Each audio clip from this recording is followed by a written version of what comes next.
Episode 4 of getting ahead of your job search during the holiday season, even though the hiring slows down.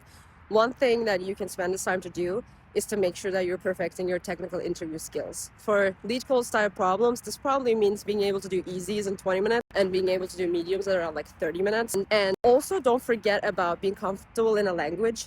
I sometimes see candidates that forget the basics of syntax during a job interview. And yeah, we're all used to, Googling syntax, ChatGPT syntax, of course, but you need to know the basics, like, basics of how to create a tuple, how to create a list, some of those basics you really need to know.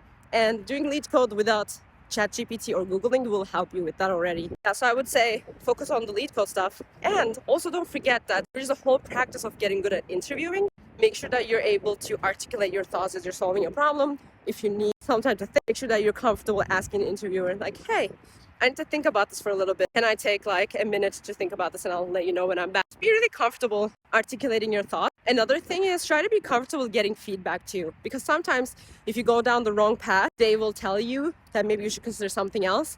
And that's a really good opportunity to take the hints to do better in the problem. So also practice being comfortable enough that you can hear what they're saying and you can adapt. And the last thing is when you first get the problem, don't immediately start solving. Always make sure that you understand the problem.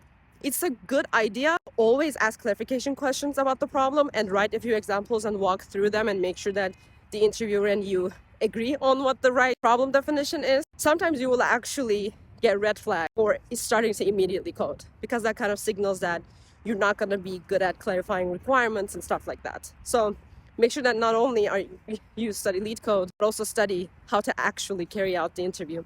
And one thing that can be really helpful for that is mock interviews. And a lot of people provide the service. I do it too, but you don't have to go with me. Just don't pay a crazy amount of money.